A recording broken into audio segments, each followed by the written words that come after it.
Okay.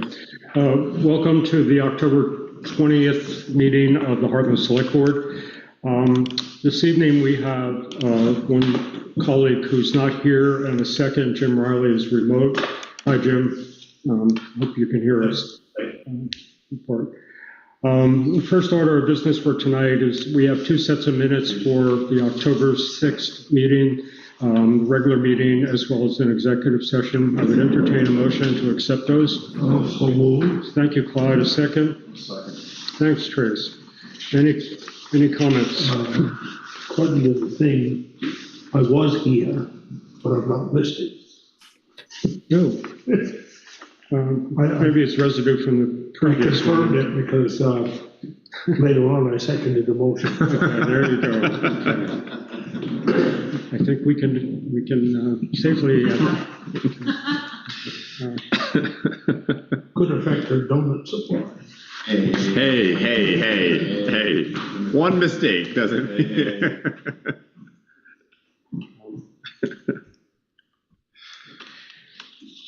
John, under item 6, the town manager update, I didn't know if we needed to clarify the piece about the fire department sort of either saying they don't want to do the appropriation or they want to skip getting the signatures. I don't think so. I think the way it reads to me is reflective of the conversation. Okay. So we still have to figure that out. Correct. Okay. Great.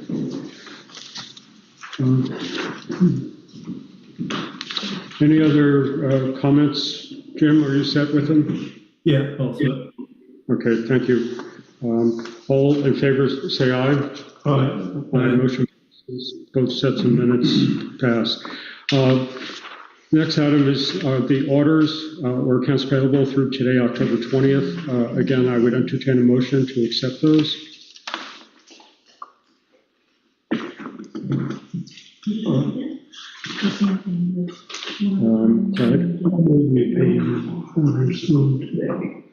Thank you, Clyde. A second? I'll second. Thank you, Trace. Any comments?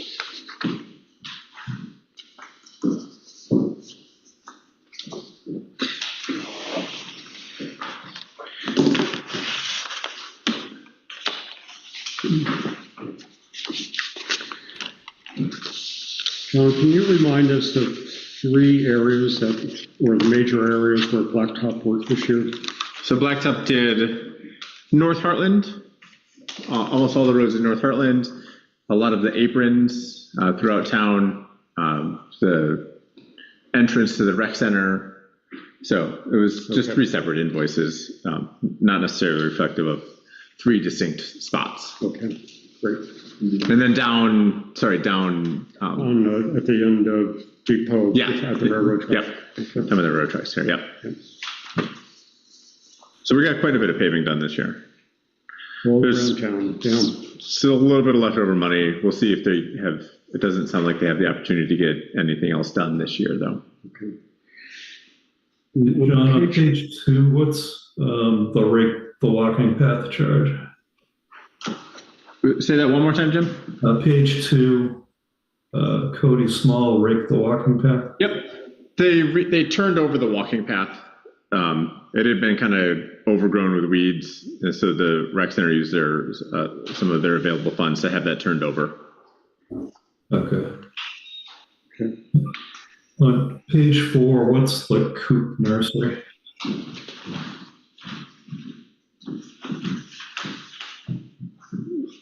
Just get sent.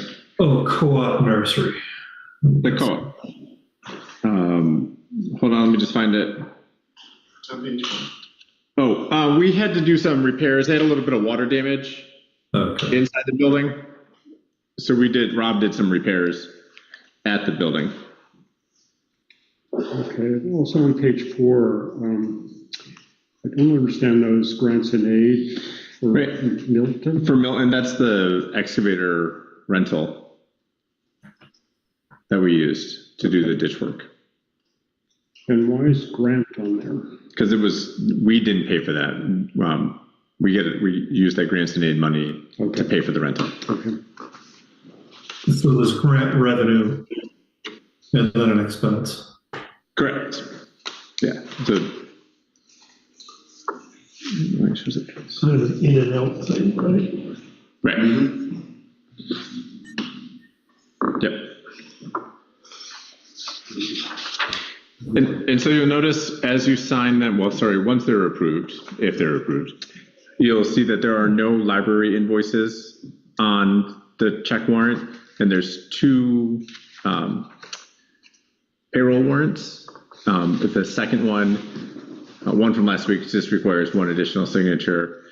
The one from this week has additional spots for the Board of Trustees to sign for library staff, which is in line with the law of the libraries. So you are approving the check warrant for town invoices and for town staff that do not work at the Hartland Public Library. The trustees will sign the payroll warrant for the library. And do we need all of their signatures or? No, it'll just be two. It'll just be two. Okay, all in favor of passing the warrants through today, say aye. Motion passes, thank you. Just finish my signing the warrants.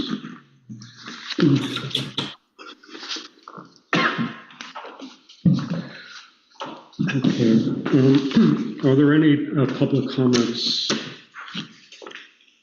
There's Anything online? no comments online. Okay, good. Do we have any, I skipped adjustments to the agenda. Do we know of any adjustments for tonight? None for me. I don't have any. There's no executive session. Okay. Going on, we have in our packets the first item under all business, the town highway and culvert policy. We opened the discussion of this up a few meetings ago, and I'll turn to John to step through it and highlight any changes.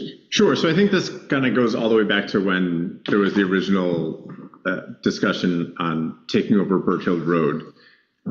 And so we had been looking at, we had two existing policies. There was a highway policy and there was a driveway and culvert policy. So this is in essence, those two policies cleaned up and put together. One of the key things, the key differences here is that I did take out the driveway ordinance language from this policy.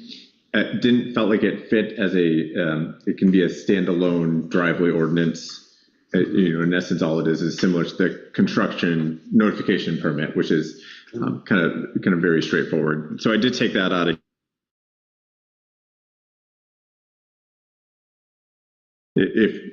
upon the completion of this highway and culvert policy. There are a couple of areas that require kind of feedback, primarily around when we would take over, looking at taking over new roads or private roads.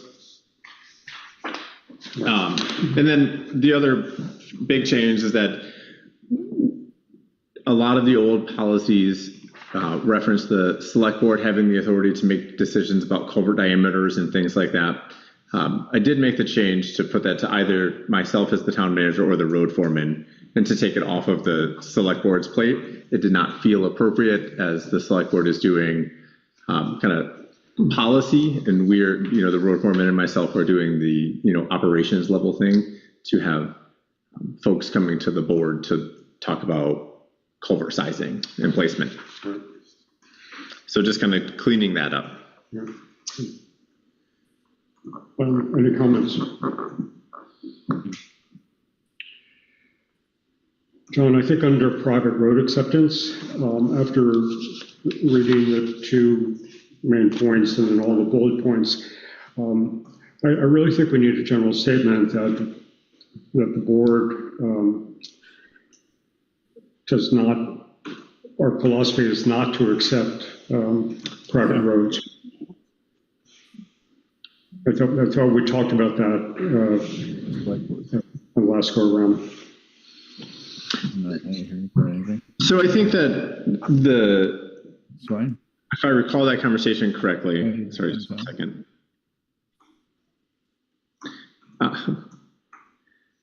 There we go. If I recall that conversation, there was that statement, and then also, but there was a follow-up conversation about if we set the standards so they are, if we set the bar high enough, it in essence is doing the same thing, which is what those 4 bullet points under number 2 under private roads attempts to do. Yeah. I don't think it hurts though to have a general policy statement, right?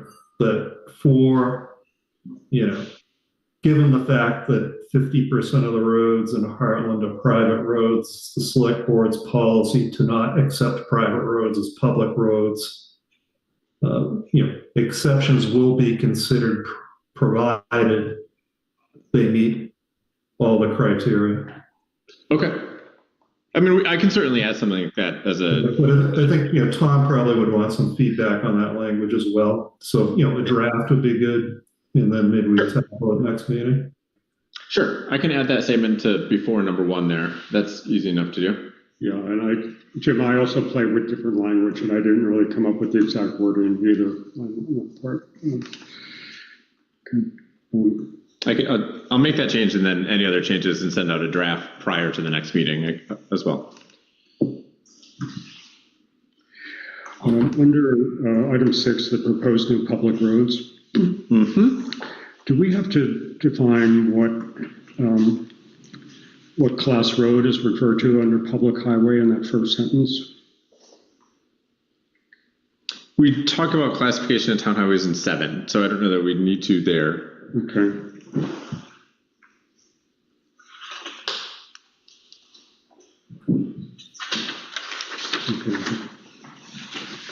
And again, I think, one of the things that we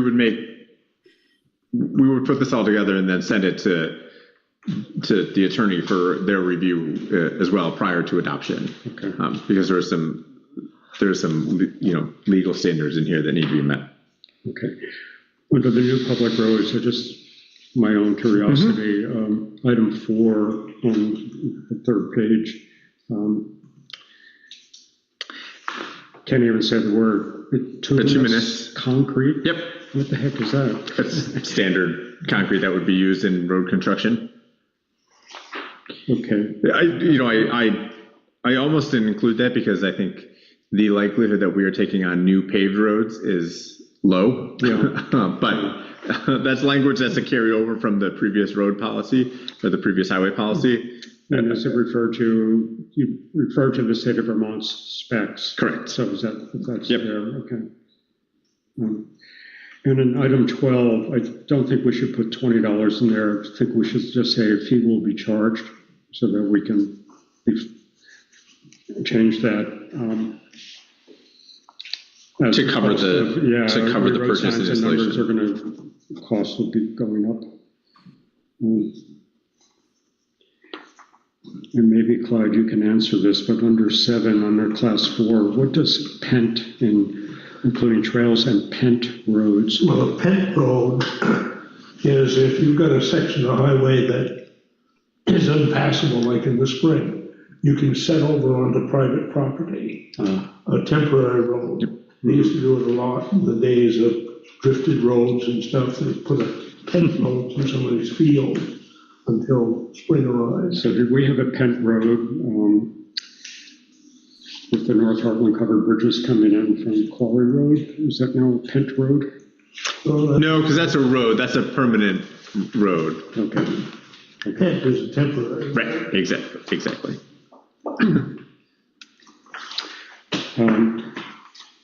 I feel like I'm running on with comments here. Under 10, stone walls. We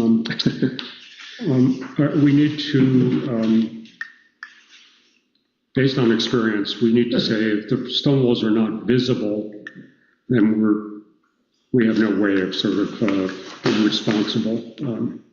Well, there's something else there, Phil. What's section 3B? It's a good catch, Jim. Because we have, there was a policy where if you're working, within some, adjacent to somebody's property, right? And they have stone walls, they have trees, that they were entitled to receive a copy of the policy ahead of time and have, feedback, basically, that stone walls weren't to be disturbed. So there seems to be a section missing here. Well, yeah, let me follow up on that. The 3B reference is just an old reference that needs to be cleaned up. That's my mistake for not catching that. But there was there's also a significant set of requirements that landowners be notified, things like that, right? Right. But Jim, in the situation that you and I recently went through, the existing stone wall was buried. There was no way of knowing that it was a stone wall. Yeah, I understand that, and I remember what it looked like, but there was a discussion with the landowner, the highway foreman, and the town manager, and the work did not proceed according to the discussion, right? Yeah. So the policy should make it clear we don't touch stone walls, we don't cut down people's trees, and that landowners have the right to have a discussion and get a copy of the policy before the work is done. That was in the original policy. Now that discussion should clarify all that stuff. Landowners should say, "Hey, wait, there's a stone wall here. You just can't see it." Right? It's not up to us necessarily to discover it. Right. Okay. Okay. Bryce, Clyde, any comments or conditions? Okay. Okay. So what I'll do is I'll make those changes. We'll have it on the agenda again at the next meeting. So, John, is this a blend of the two policies that were out there, or is it just the rewrite of? It's a blend of the two policies, and taking a look around to see what other towns had in terms of a highway and culvert policy, and putting some additional language in or cleaning it up where it was redundant by blending the two together. Yeah, that makes sense. The reason I bring up the section that I bring up is because it seems to me like the select board took deliberate action in the past to protect the rights of the landowners. And I don't want to undo that necessarily unless we talk about it. Right. Okay. I'll make sure that, okay, I'll take that.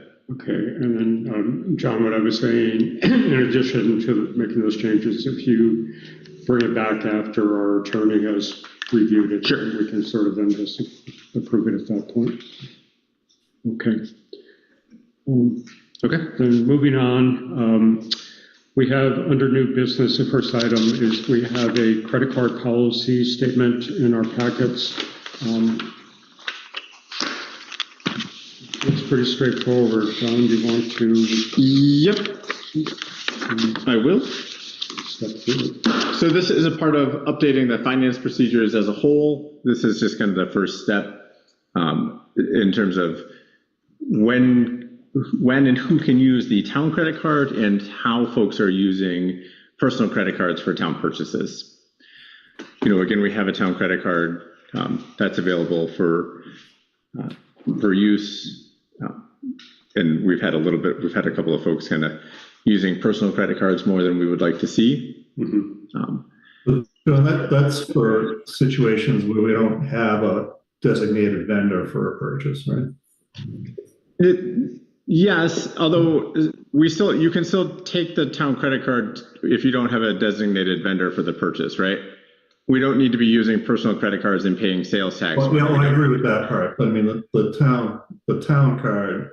Most of our purchasing should be done through our vendors, right? And it's exceptions where you can't get what you need through a vendor, or you need a local or whatever, that you would use a town credit card. Exactly. We don't use it a ton. We're talking gas for the rec vans when they're out and about.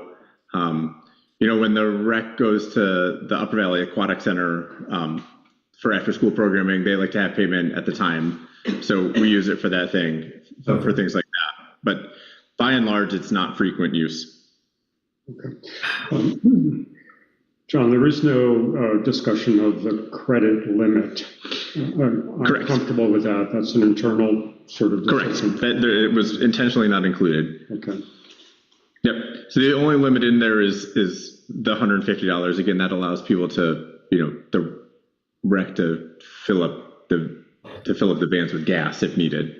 And then, the language is if they're going to go spend using the aquatic center again, $1,000 at the aquatic center, just a simple email from the rec director saying, hey, be aware we're going to go do this, and an okay by either the finance administrator or myself. Great, sounds good. Thanks for letting us know. There was one additional. Is that something where you can just issue a PO for the aquatic center, or have them bill you, or? No, they don't like to do that. They really want. Yep. Cash on delivery. Yep. So there was one suggested change that in an additional bullet point that the town manager must approve all authorized users. So essentially, we're not giving the credit card out to the highway crew, for example, but we're giving the credit card out to the road foreman for use, not to or to the rec department, not necessarily all staff who work for the rec department. So can the highway foreman pass that card along to? I think there would be the unwritten, but that would not be the expected action. Mm-hmm. That the credit card stays with the person with whom it is issued. Right. Okay. So are you suggesting that we make that one additional bullet point to be included, saying that I approve all the town manager, not I, approves all authorized users, which is generally the department heads. Okay. Then again, we will come back to sign it. So whether or not, so we can do one of two things, right? So the bullet point could read, the town manager must approve all authorized users, which is generally limited to department heads. If there's no objections to that additional language, you can approve it, and we can just, I can make that one additional change, and then folks can come in and sign it as available. Okay. Yeah, so you're ready. I can make a motion, and we can continue to discuss it, that we approve the credit card policy as written, with one additional bullet point to state that the town manager authorizes approved users, or approves authorized users, whatever the right terminology is there, John, which is generally the department heads. Great, thanks, Jim. Is there a second? I'll second. Thanks, Trace. All in favor, say aye. Aye. Motion passes. So I will clean. So I'll make that yes. change. And then when folks, Phil, Clyde, you come in to sign the payroll warrant, Trace, if you're driving through town, if you want to stop and sign it, that'd be great. Okay, good. Then moving on, we have a quarterly budget update. I'm sure Martin, is that yes. Want to step us through it? Absolutely. Good evening. So in your packet,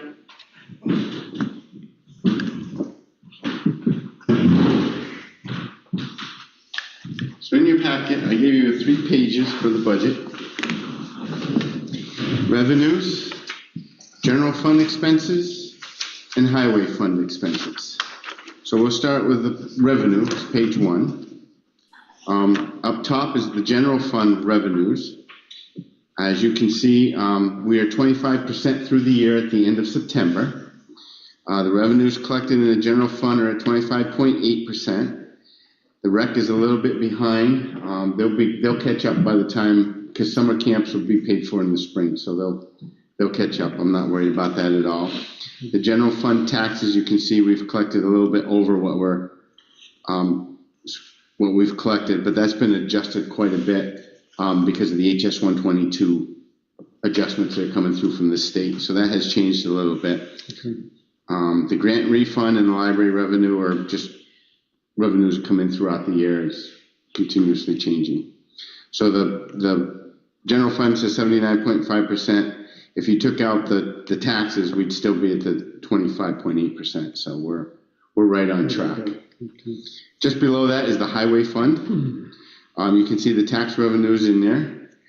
The state of Vermont, the last 2 years, was paying, usually in September, October, the whole year because of all the flooding that happened in the summers, last 2 summers. They are now paying quarterly again this year. So we get the first quarterly payment. I just received the second quarterly payment last week. So the state will slowly catch up as the year goes on. Okay, and the budget is actually a committed amount from the state, Yeah. 180,000? Yeah, Okay. yes, yeah, we estimate it. They're gonna pay, we're on track to get about $4,800 more than what we budgeted. Okay. As you can see. Yep. The grants and revenues, we're putting the package together, and we usually see that money come January or February. Okay. Yes. Any questions on revenues? Yeah, I'm going to ask the same question I asked last year at this time. So here's what kind of always gets me, right? You recognize your expense when you incur it, right? You don't recognize all your expenses for the year at once. Right, that's the cash accounting. Right, on taxes, right? We have not received the $1.8 million in taxes. We've only received probably half of that minus the delinquent taxes. Right, so But here's government what I'm accounting. saying. It doesn't give, like, at least doesn't give me a true representation of where we are in collections, right? So I would it's think kind we of, would track revenue and then have future taxes as a receivable. it's kind of a cross between accrual accounting and cost accounting. And with the accrual accounting, we know we're going to get the money. Yes, we're going to have some delinquencies, but for the most part, we know we're going to get the money. So we are able to use that money as revenue. Right. But why not track it as 2 line items, one of what was actually collected and one of what's to be collected?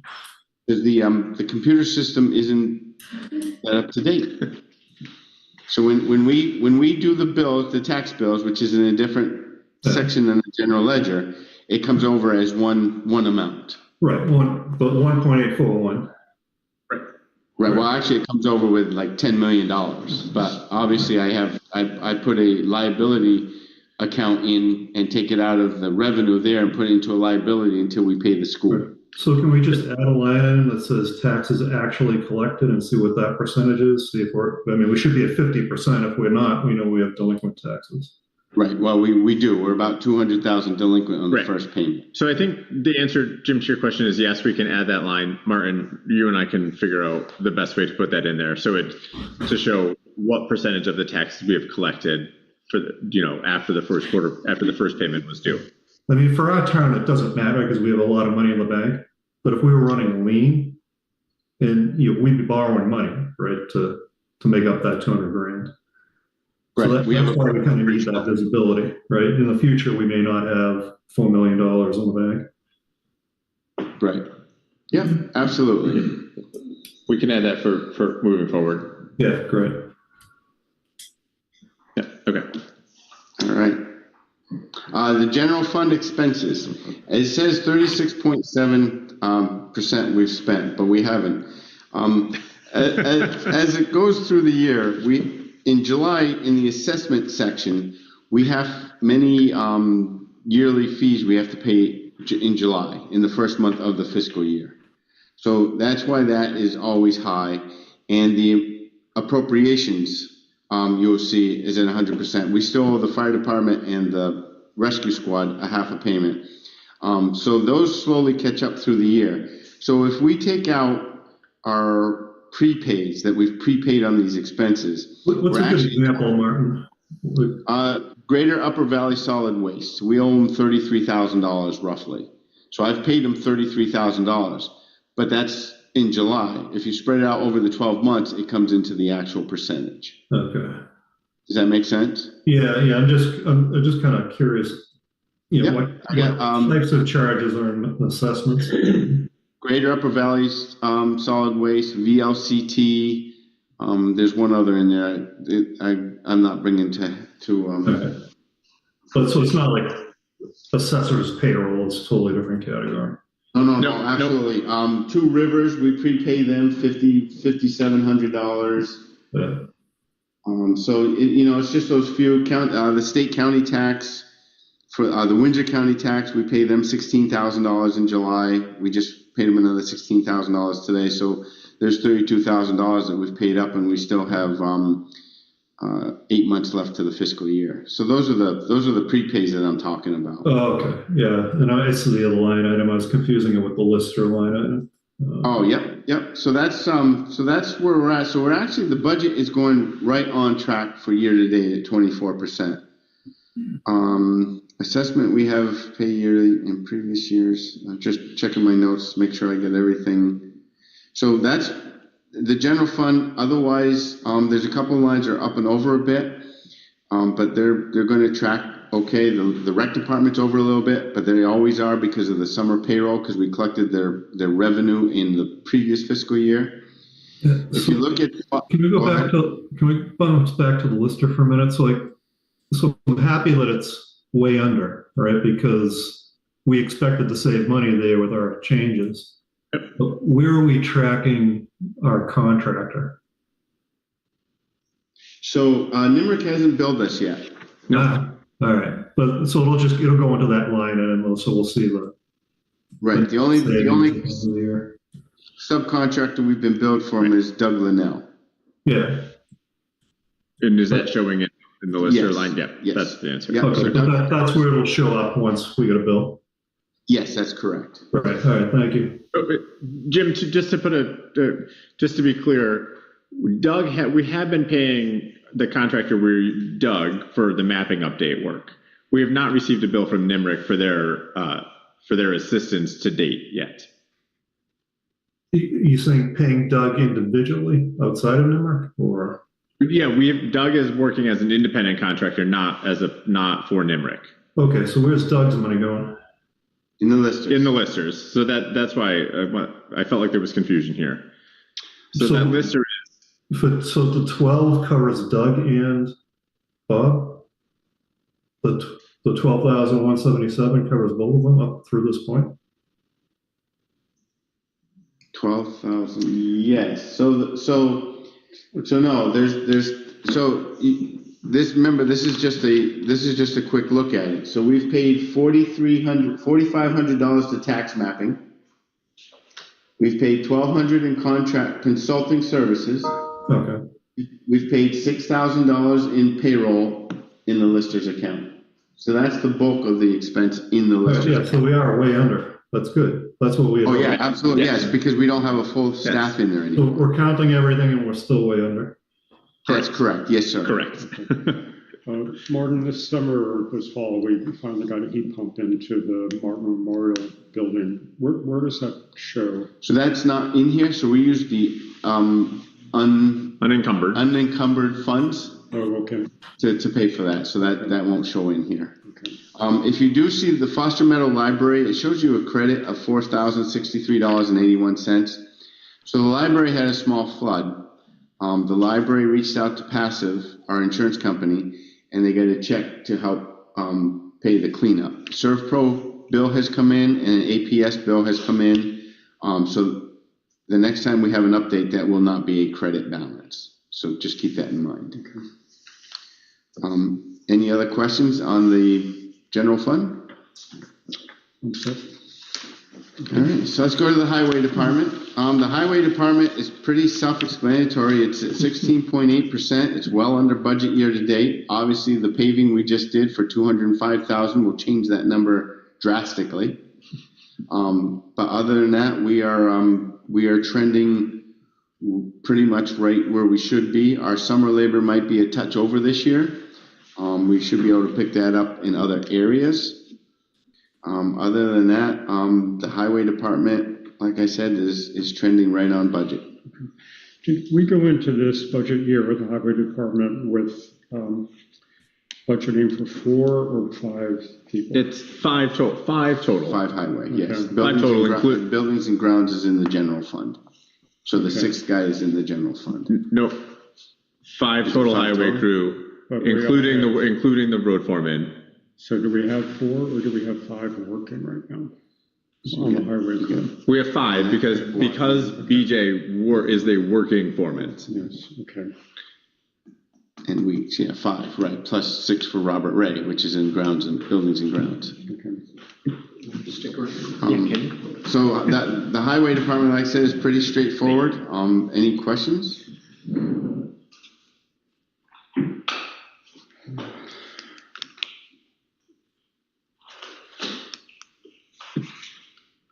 Don't think so.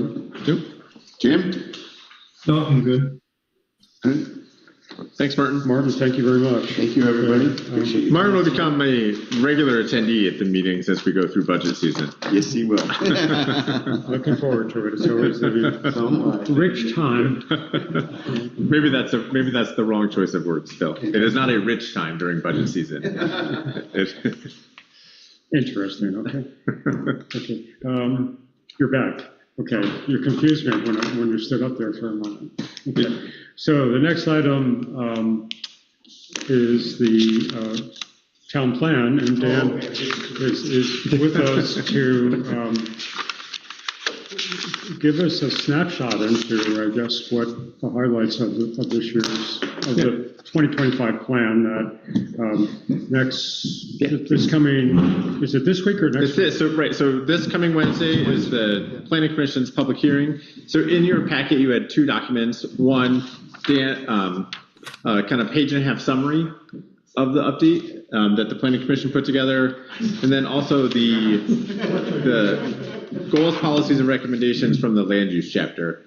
Dan, I suspect will cover this, but a lot of the changes to the town plan are found in the land use chapter. It's one of the more heavily changed That's the chapter that has the most changes.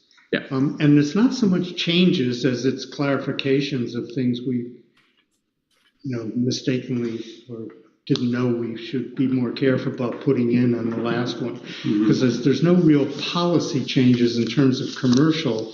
The policy changes actually goes the other way, that it's much more permissible on the areas of residential. And so those are the two, areas. So we just defined, better defined, we hope, the types of business, the commercial activity that we didn't want in the certain districts, but we took out all the language about lot sizes, things like that for housing. Do you want to walk them through this update? Yeah, that would be, yeah. Okay, good. Thanks, Dan.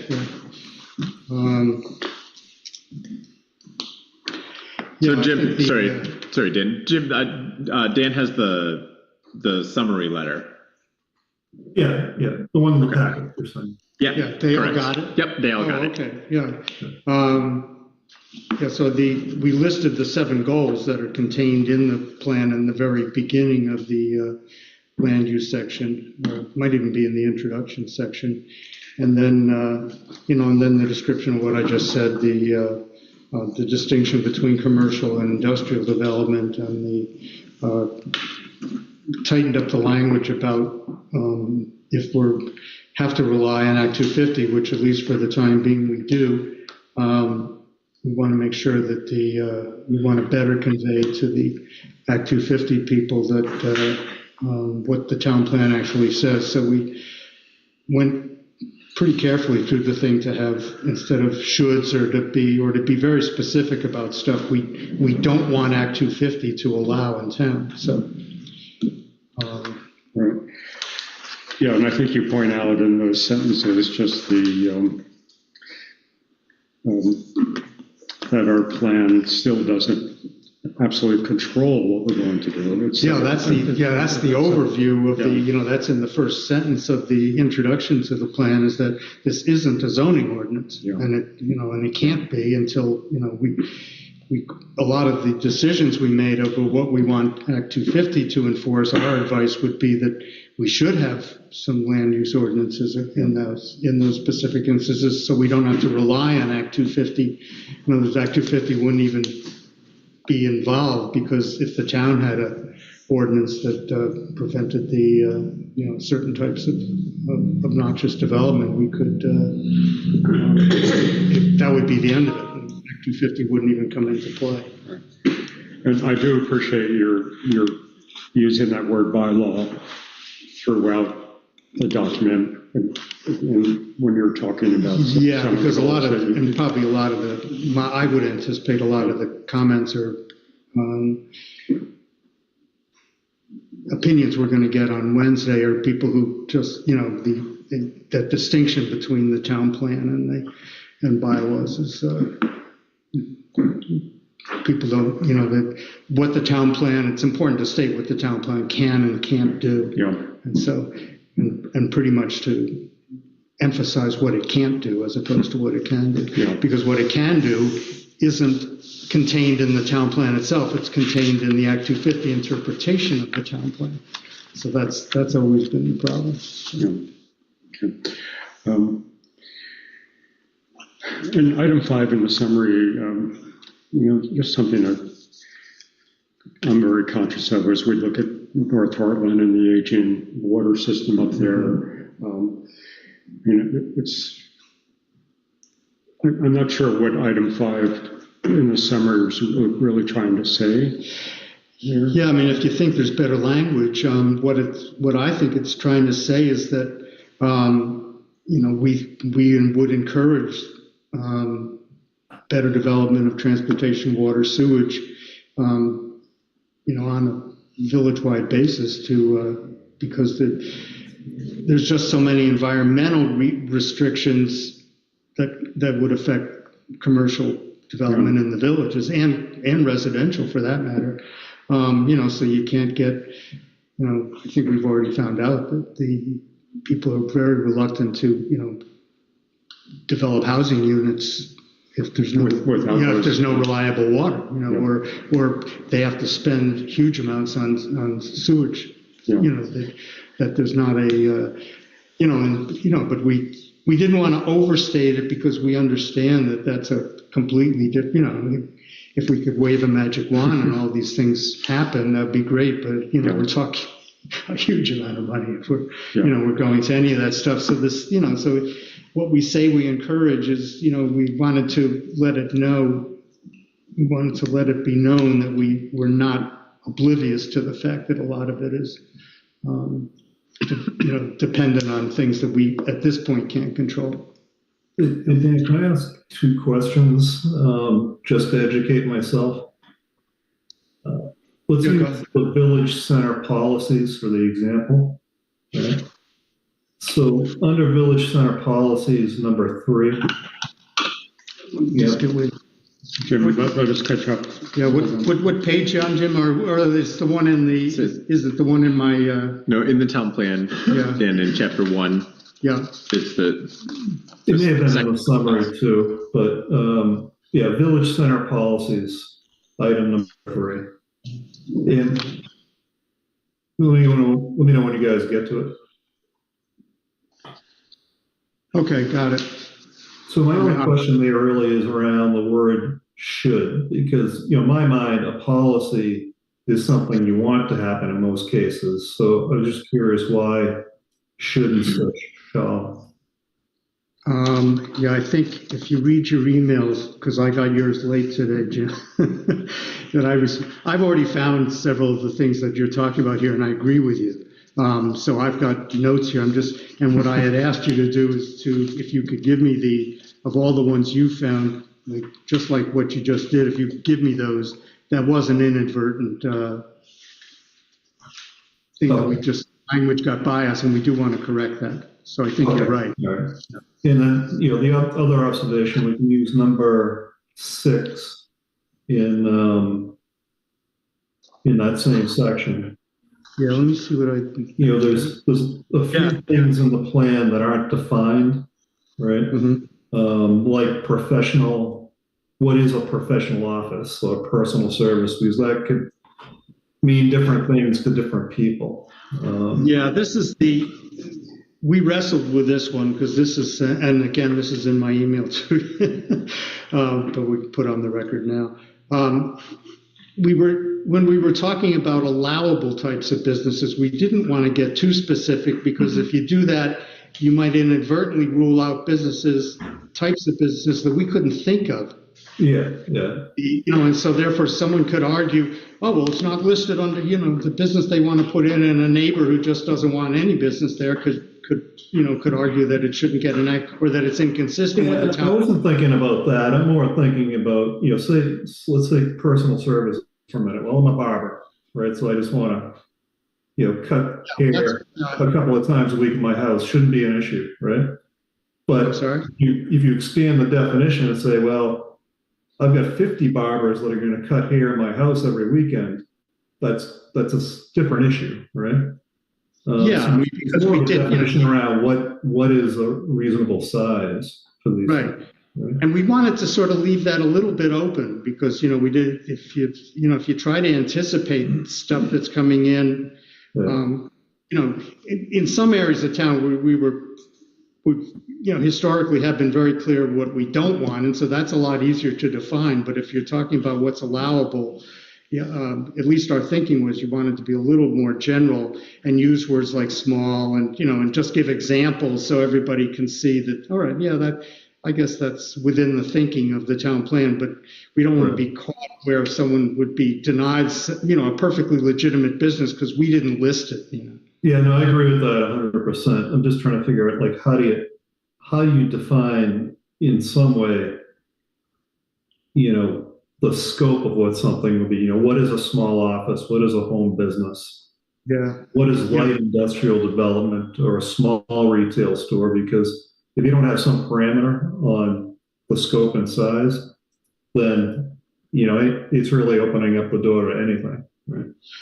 Yeah, I mean, that's the other, it's true. So the argument is just how far, because you can really get it. Price Chopper in Windsor is small compared to Walmart and Claremont, right? And let me just add, if we do end up, which is the Planning Commission's advice, if we do end up with ordinances, the ordinances can address these things. Yeah, that's the other thing I'm worried about is that, and what are we calling it? We're calling it, what's the right terminology, Phil? It's not zoning, it's the unified bylaw. Unified bylaw, right? Yeah. So I think you say tomorrow. This is an opinion, right? But I think these things should be well defined because you're banking on a bylaw being passed in this town, and that might not happen, right? Again, it's my opinion only that you ought to have as much definition in the town plan as is reasonable, right? Yeah. I think we've gone through this, Jim. The scenario could be if bylaws were defeated, we could actually make amendments to the town plan. Yeah, but then there's a lot. Yeah, that was the other side of it. We didn't want to put anything in. We were trying to keep the town plan. We didn't want to rule out anything that the town might want to put in a bylaw and then have that be that we have to amend the town plan to allow the bylaw. Right. So we tried to anticipate. It's 6 one, half another than the other, right? But I'm just, my opinion is the err on the side of caution. Yeah. And put your definitions in so if it doesn't pass, you're not caught behind the 8 ball.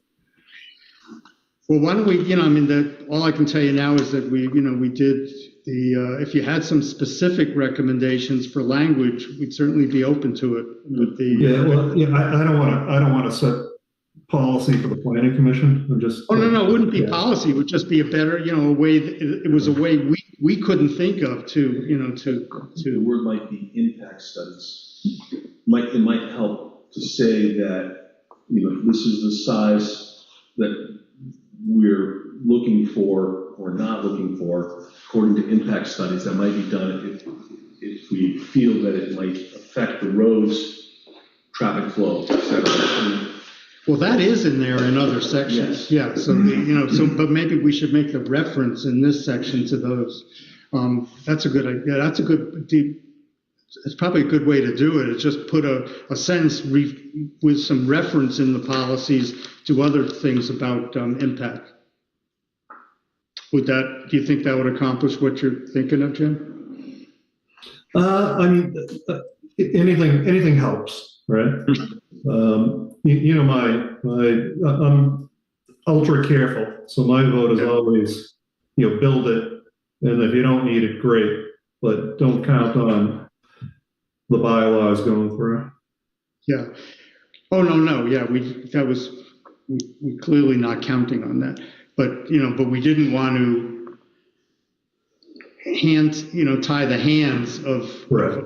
us and you when we do consider future land use ordinances, or to have to go through the rigmarole of amending the town plan to make it consistent with certain bylaw that we. It's a balancing act for sure. Yeah. All right. Well, I'll put that in. The only other consideration, and it's not make or break, but we can make modest. Right. This is the one that's been noticed, the version that's been noticed. So if we do make changes in it, they have to be fairly minor changes, Right. like shoulds and shalls. I don't worry about. And doing something what Trace recommended would be just adding a sentence like that. That would be because it just expands upon something. But we want to get away from putting in new definitions that weren't there, because we might have to warn those again and start over and do another hearing. You're doing it. Don't you do a second hearing after you make changes from the first hearing? Nope. The planning commission just has to have one hearing. Yeah, we just have really? one. Okay. Yeah, but we would have to have another one if we make changes. If what we send to you makes changes of what we put. If there's a material change.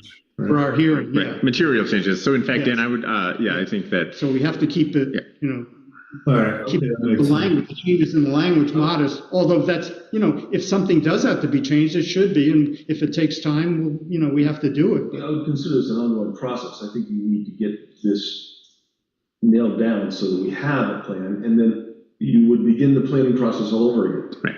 Maybe. Immediately to address any things that go wrong in your approved plan. Yeah.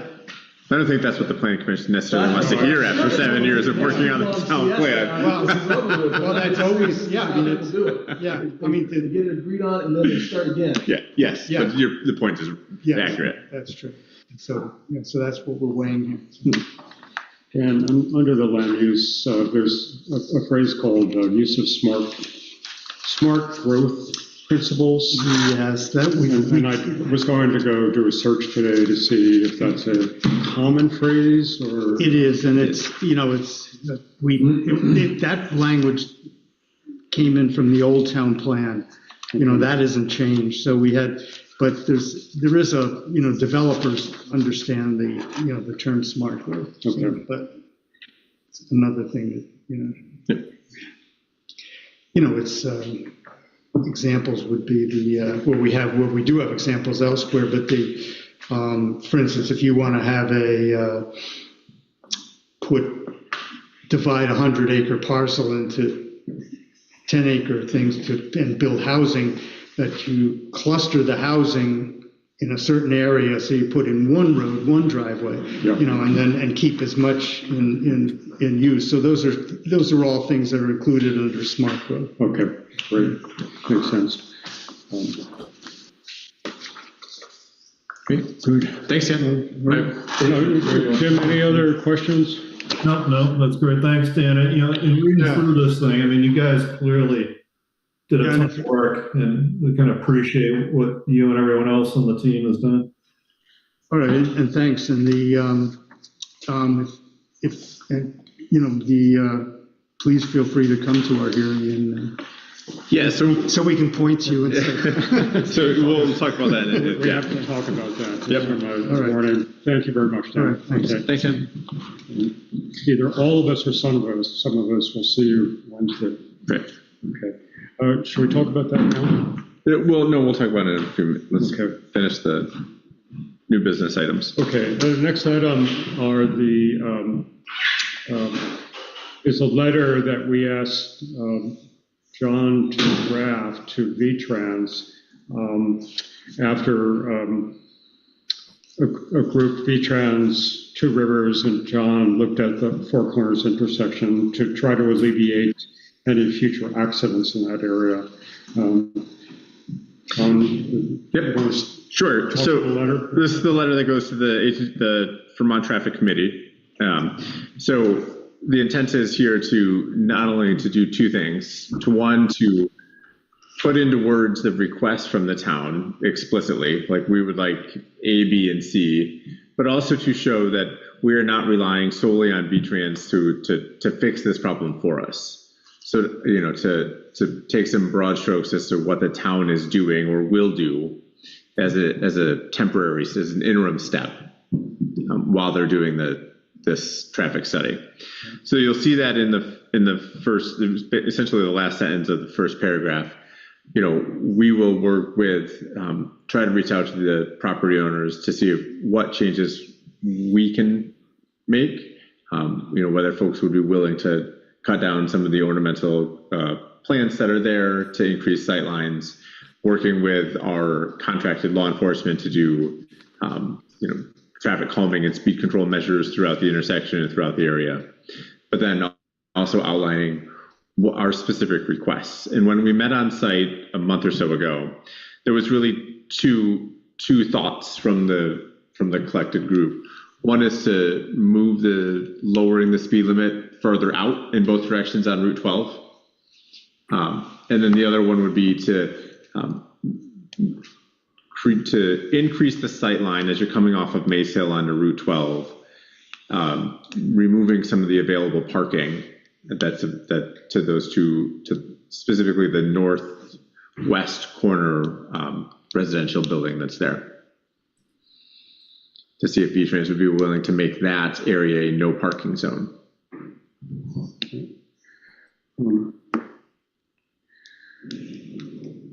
I think it's very good. I found myself saying I would like to insert a sentence along the line of we would welcome any additional insights or solutions that would enhance the safety of the intersection. So based on the feedback from those in attendance and those who have gone through this process before, they don't want to see that kind of open-ended question. They want to see the specific requests that says, we would like to see this and this. Okay. Because that was my first thought as well, was to do the, like, so they want to, right, agreed, but the experts who were in the field said, these are the two things that I would recommend you request. You can't convince me on that one. So I'll defer to my colleagues. Who's at V-Trans? Correct. Yep. So what do they have control of the sides of that road up to a certain length from the center line? Correct. And what is that length? I believe it's 25 feet on either side of the center line. Or 25 feet from the center line? Or 12. Sorry, yeah. I think it's 25, but I could be 50. Let's find that out. Because I've noticed that in years past, V-Trans has stopped and asked people to take stone walls out that were close to the road, that were built, because they have authority to do that. So right, they have the authority to do that. In the site visit, their recommendation was it goes a whole lot better when you, the town, have that conversation with property owners, right, versus when we come in and say, do this. Well, yeah, so I agree. I think it's much kinder to ask people to do something, better than if they refuse. Right. The V-Trans does have that authority. They can, yes. Yeah. So try to be the nice guy and let them be the bad guy. It's better than the town being. That's correct. Yes. Yeah. Well, any other comments? I mean, I think the important thing tonight is let's get this process going. Right, because this is a lengthy process, right? They meet quarterly, I believe, the traffic committee. And I believe he said their next meeting was in December, and this probably may or may not make their December agenda because there's already, a handful of other things on their agenda. So, we're talking spring in reality before we see the results of the traffic study come back to us. Okay, do we need a motion? If there's no feedback, I can sign the letter and send it off to V-Trans. I'm separate. Okay. Great. You're set, Clyde? Yep. Jim, you're okay? Yeah, that's fine. Okay.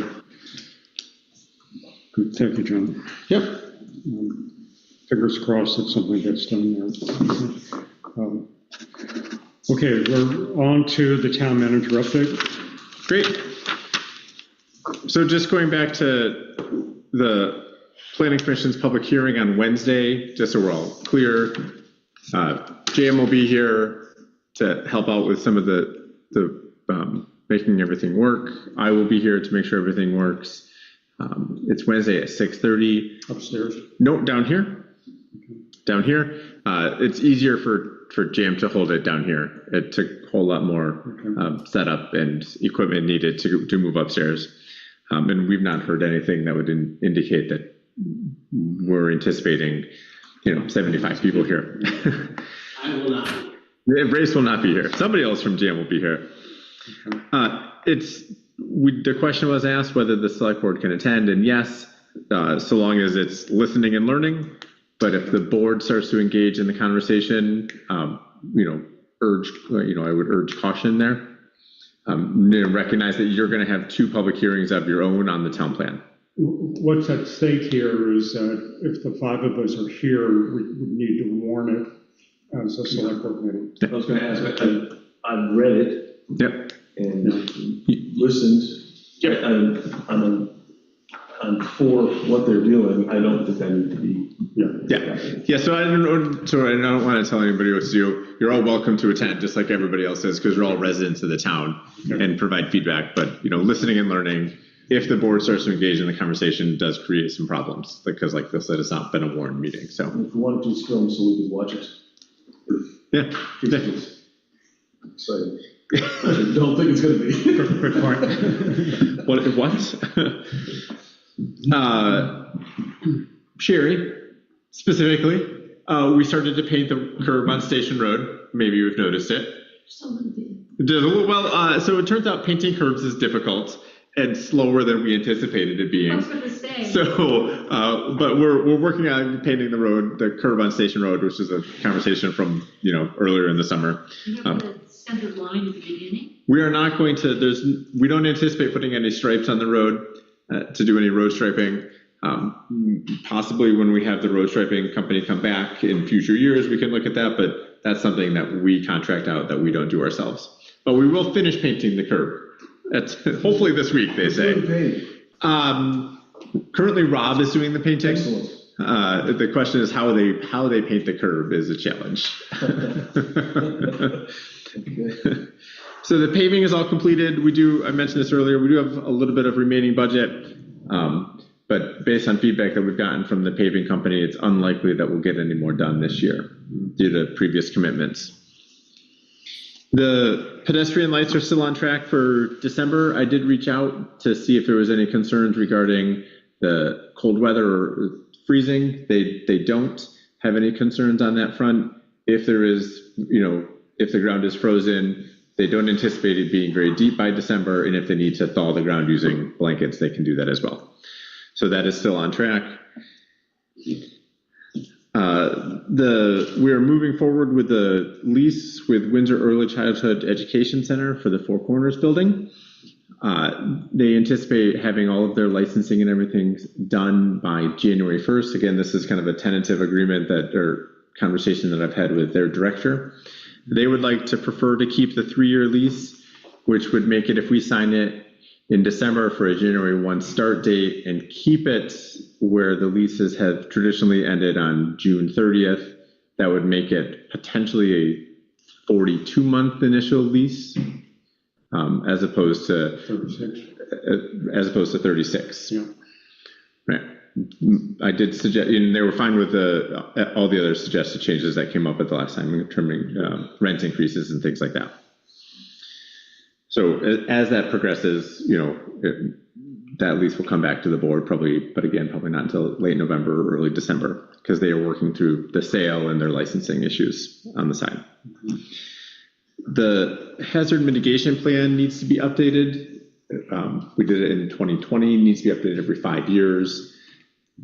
It's a relatively straightforward process. At the last time it was done in 2020, it's a small group of folks who kind of lead the process, representatives from the select board, the conservation commission, the fire department, the highway crew.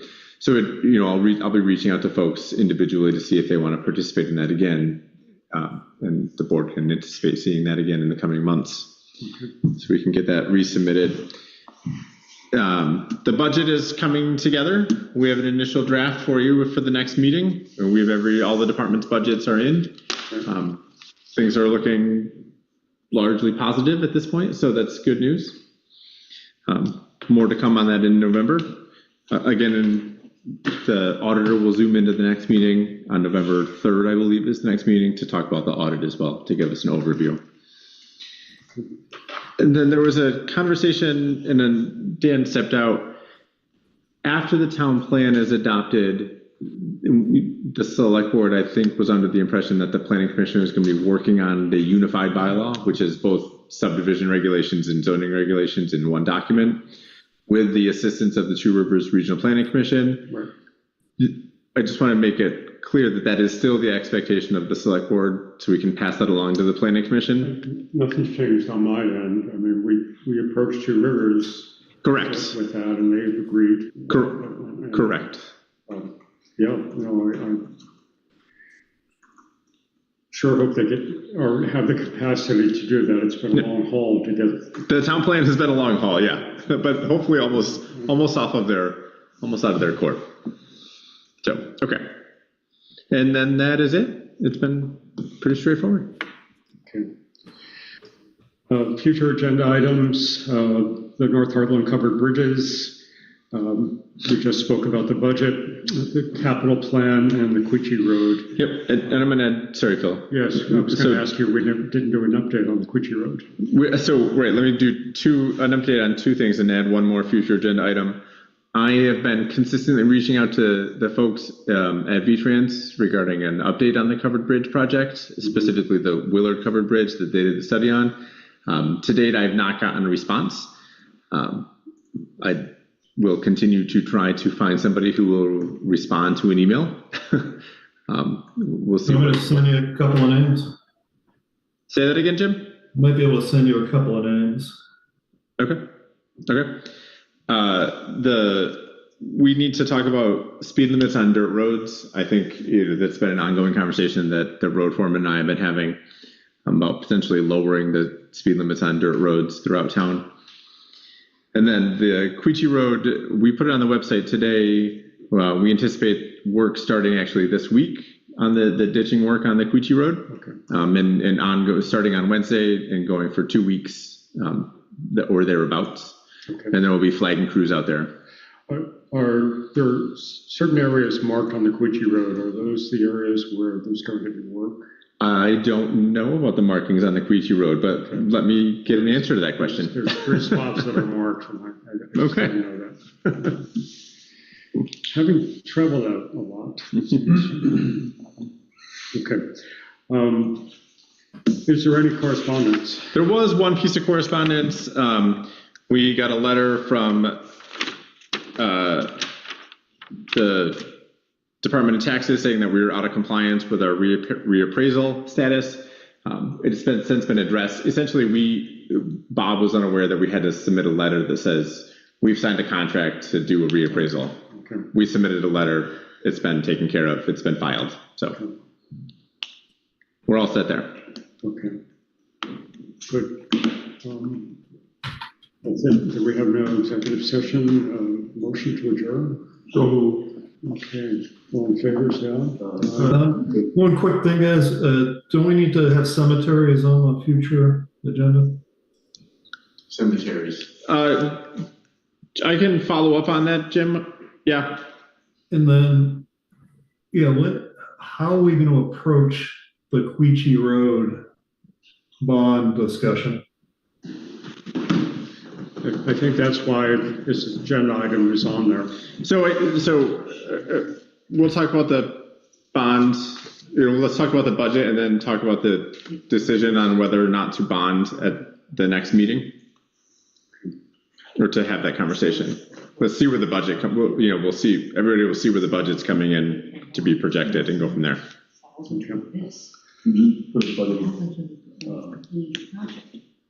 BJ's here about signage at the bottom of Edgemore Hill. See what happens. Oh yeah, thanks for reminding me. Okay, thank you, everyone. All right, thanks.